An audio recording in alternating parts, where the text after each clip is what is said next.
So a couple of days ago, to my astonishment, NASA released this promotional video with this very strange title, "We Are Capable," a very unusual thing for NASA to post because, that should go without saying, right? NASA landed on the moon over half a century ago. They did it very well. They did it several times. Even when there was a disaster with Apollo 13, they successfully got their astronauts back. NASA certainly is very capable. We see that all the time. We see that with the Perseverance rover, with the Curiosity rover, and everything that came before those rovers and Voyager. You could just go on and on about how capable NASA is. So why the hell did they have to release a video like this one and disable all the comments? Well, I think the reason is really obvious, because when it comes to SLS and Artemis, it's become increasingly clear that NASA may not be capable at all.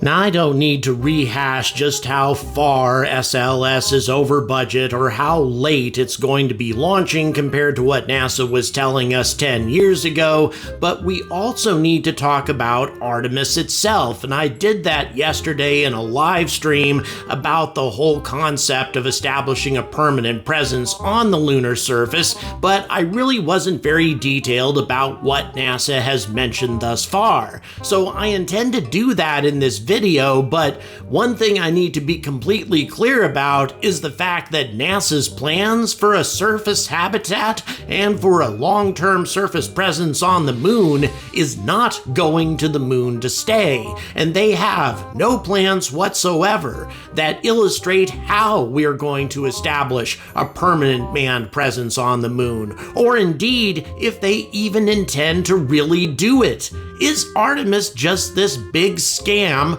designed to create new technologies, new jobs, without really intending to establish a permanent presence there? Well, we're going to find out exactly what NASA has planned thus far, what other countries have planned, which, by the way, is very, very different, and what they should do if they really want to keep their word.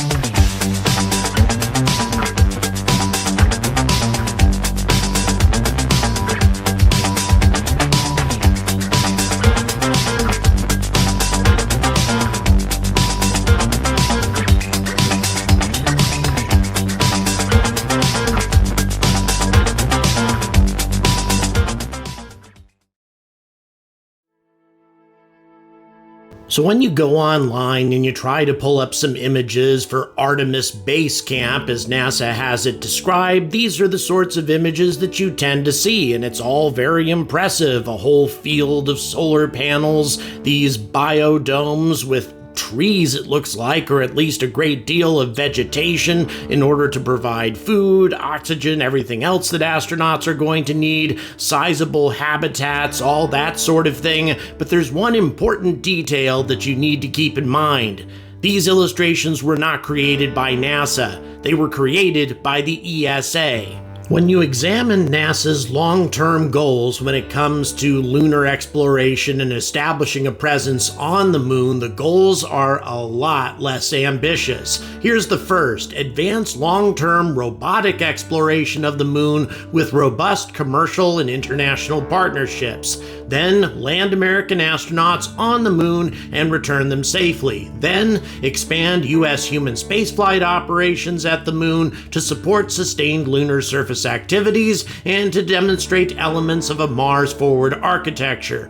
Continue U.S. leadership at Mars by advancing robotic access in preparation for human exploration. Engage and inspire America and the world along each step of the way. So that's not very detailed. What really does that mean? Well, when it comes to a surface base, they talk a lot about Artemis Base Camp. What does that really consist of? Well, let's get it straight from NASA. Quote, the three primary mission elements of Artemis Base Camp are the LTV, or Lunar Transport Vehicle, that can transport crew around the site, the habitable mobility platform for long-duration trips away from Artemis Base Camp, and the Foundation surface habitat will enable short stays for 4 crew on the lunar South Pole, combined with supporting infrastructure added over time, such as communications, power, radiation shielding, a landing pad, waste disposal, and storage planning. These elements comprised a sustained capability on the moon that can be revisited and built upon over the coming decades. So here's the bad news. Artemis has no immediate plans to put any more than 4 astronauts on the surface of the moon. And for how long? Well, the maximum duration is 45 days. And the mobile base that they have planned, this thing, that's what actually maintains the astronauts for the longest period of time. The Foundation surface habitat, the habitat that doesn't move, that is actually designed for shorter stays on the moon. This thing manages to support astronauts for 45 days, at least in theory, and gives them mobility across the surface of the moon. It's an exploration vehicle, not a base.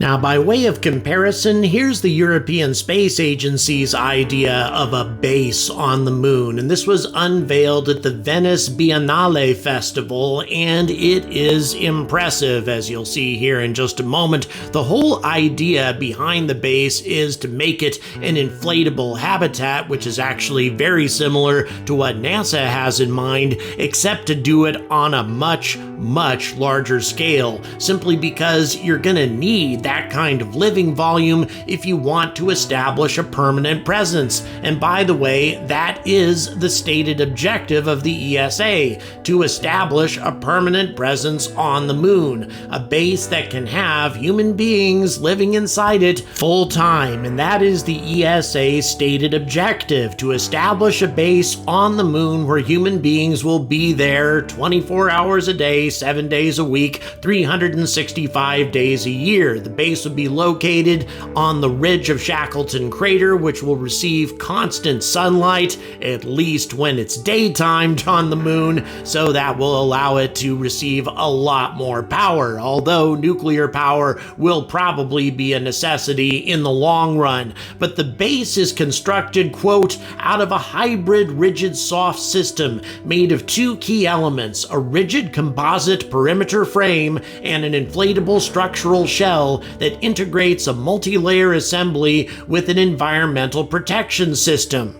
Each one is crafted to inflate and expand to increase interior volume as future needs dictate. The outer shells, made of an open foam polyurethane and double aluminized mylar insulation, will be formulated to resist extreme temperatures, solar radiation, regolith dust, and space projectiles. The inner support structure is fashioned from titanium alloy for maximum strength. The rigid soft system will allow for optimal airflow, unobstructed foot traffic, and large transparent workspaces. And as you may have noticed, the long-term ambition is to build a moon village out of lots of these structures. It is, quote, an opportunity to explore the moon in its entirety, to spur research and commercial growth, and to serve as a stepping stone to achieve even greater ambitions, extending the human footprint to Mars and beyond. By the way, this base was designed by the architectural firm of Skidmore, Owings, and Merrill LLP, who worked in conjunction with the ESA for this design. And as you can see, the whole idea is life beyond Earth, not just a temporary exploration of the moon's surface for 45 days. So why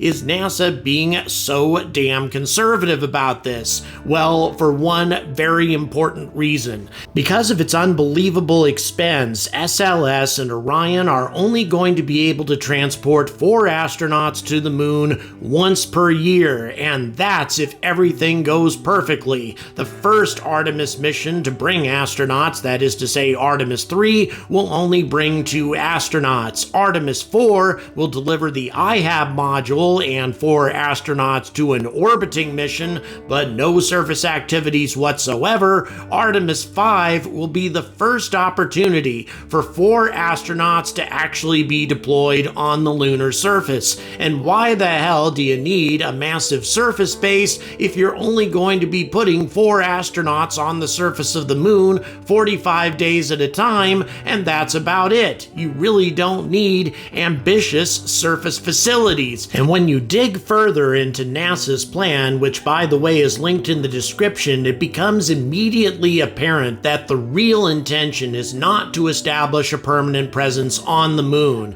but rather to use the moon as a dress rehearsal for Mars, which is extremely disappointing, but at the same time, it's very much supported by the evidence. Quote, "Gateway can also support our first Mars mission analogs on the lunar surface. For such a mission, we currently envision a 4-person crew traveling to the Gateway and living aboard the outpost for a multi-month stay." By the way, that's the only mention that they make of a multi-month stay in this plan. The rest of it is 45 days at most, but let's get back to the plan. Quote, "To simulate the outbound trip to Mars, followed by 2 crew traveling down to and exploring the lunar surface with a habitable mobility platform, while the remaining 2 crew stay aboard. The 4 crew are then reunited at the Gateway for another multi-month stay, simulating the return trip to Earth before landing back home. There are many factors associated with the sequence of element development, testing, and launch, such as capability, maturity, and availability, budget,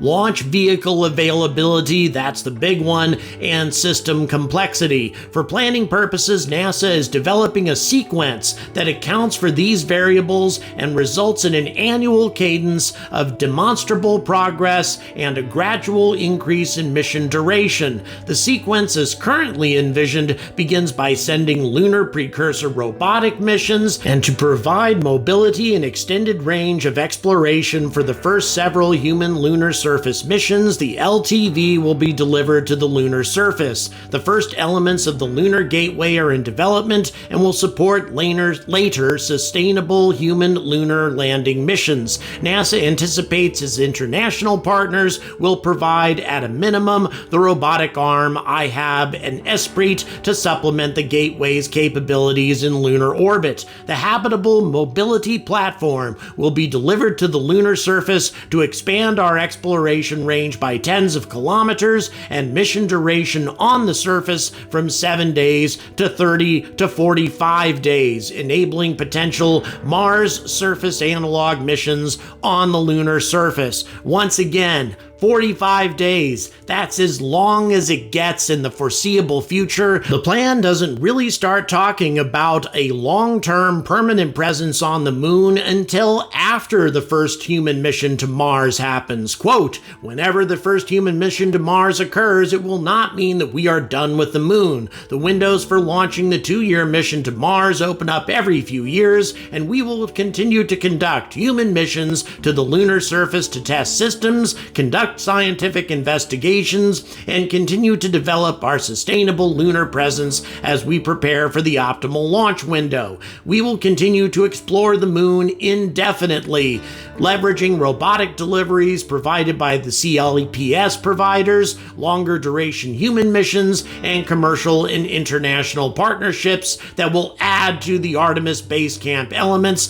NASA puts in place." So they finally start talking about expanding Artemis Base Camp after we've gone to Mars. That's well into the 2040s?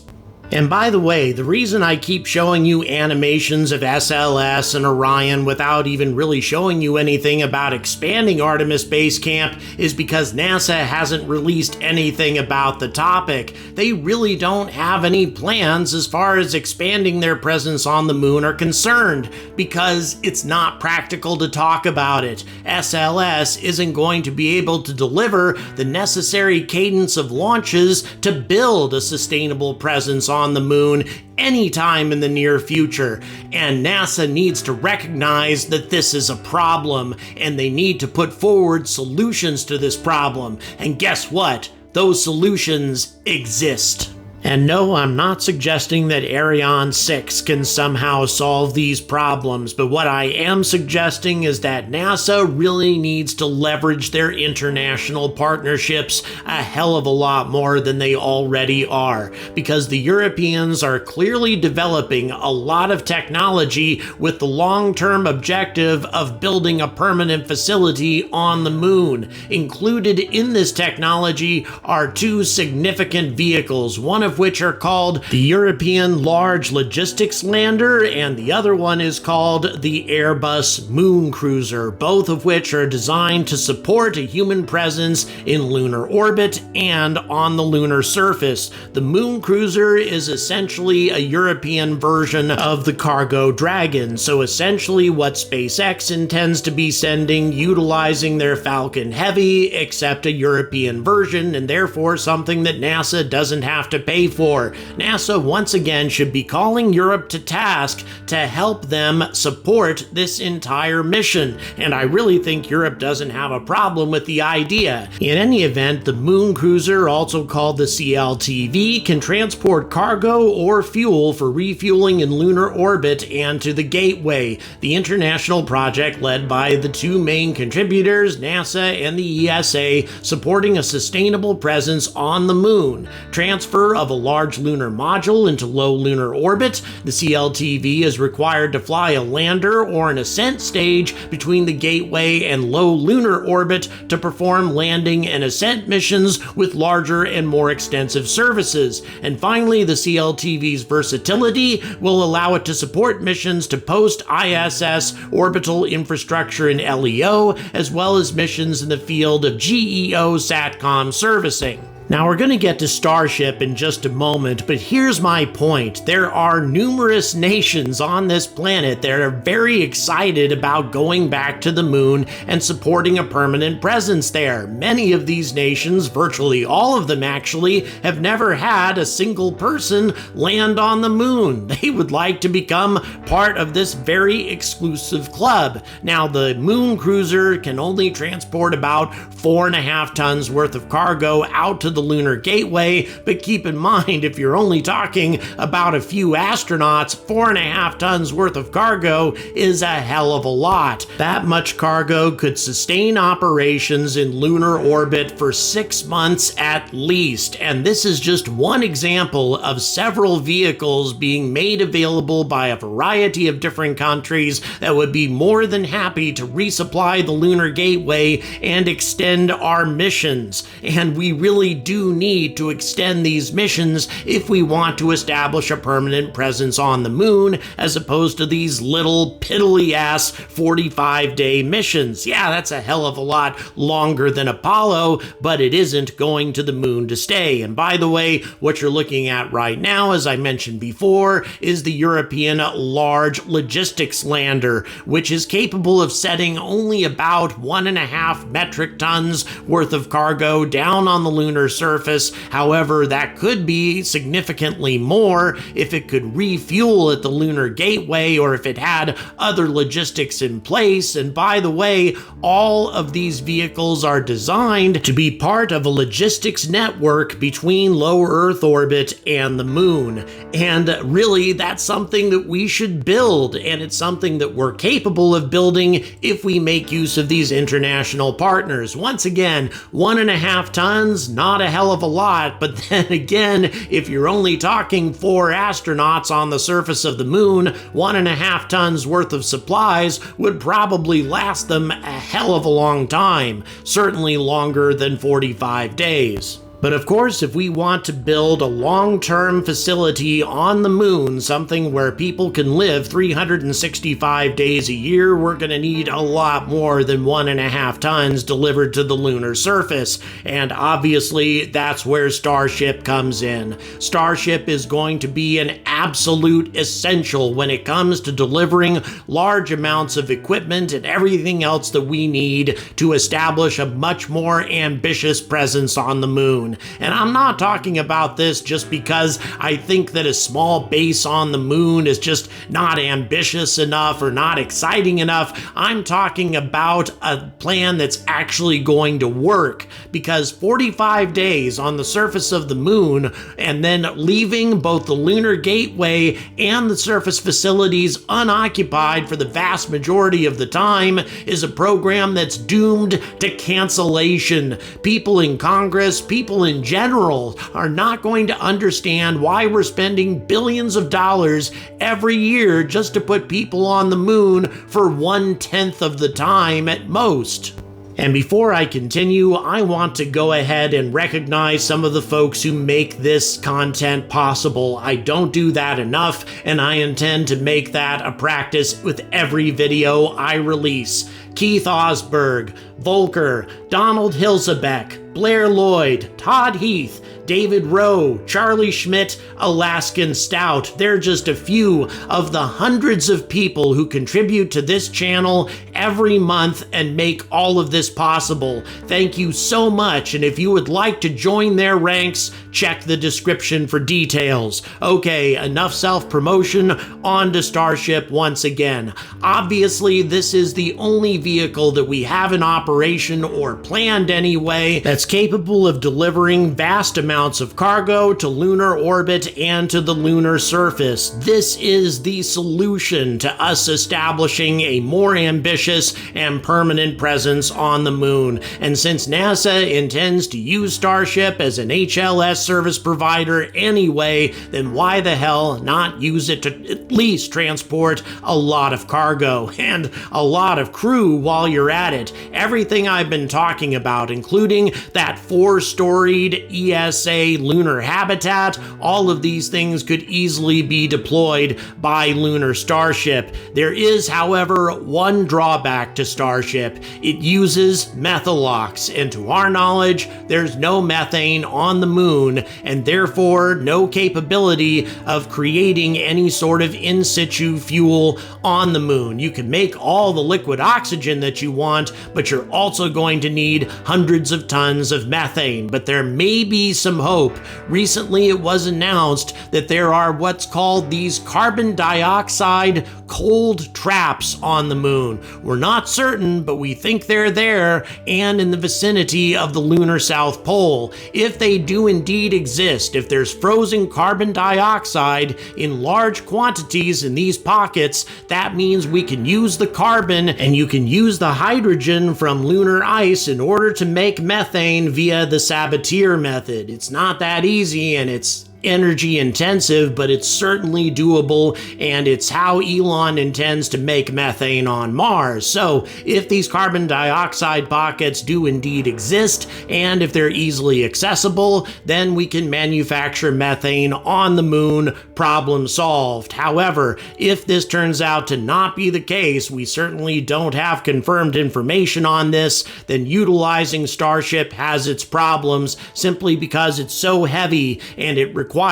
so much fuel. And to illustrate why this is the case, here's that delta V map that I've shown you guys many times. If you add up the delta V necessary to get you from LEO all the way to the moon and all the way back, it's actually significantly more than the delta V required to get from Earth to LEO, that theoretically consumes all of your fuel. That being the case, Starship is going to require a full tank of gas to get all the way to the lunar surface and all the way back to LEO in order to be refueled. That is a problem with the system. It can only be used once before it has to be refueled by a bunch of refueling tankers in LEO. However, even if in situ methane proves to be a problem, Starship still has a lot of uses. It can transport enormous amounts of cargo cargo out to the lunar gateway that can then be subsequently shuttled down to the lunar surface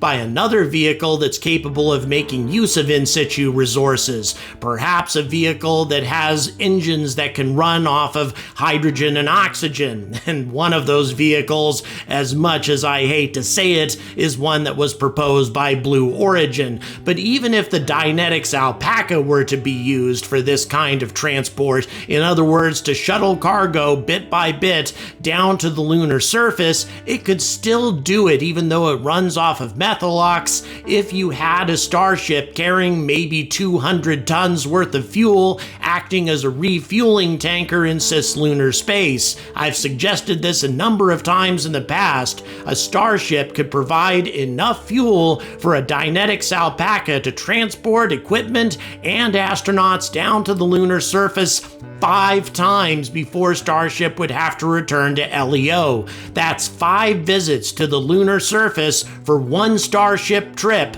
as opposed to just one visit to the lunar surface. A lot more efficient. The point I'm trying to make is there's many ways to skin this cat. Starship is definitely going to be a huge part of it, both in terms of astronauts and large amounts of cargo. Starship will be responsible for building huge lunar cities when the time comes. In the meantime, a hybrid sort of system that involves multiple vehicles and multiple nations, I think, is the solution to our problems. And lest I forget, the Japanese space industry and Mitsubishi Heavy Industries recently announced that they want to make a significant contribution to the lunar gateway and to mankind's presence on the moon as well. The H3 Heavy could transport as much as 11.9 metric tons all the way to the lunar gateway, 14.8 metric tons to geostationary transfer orbit, or 28.3 metric tons to low Earth orbit. And incidentally,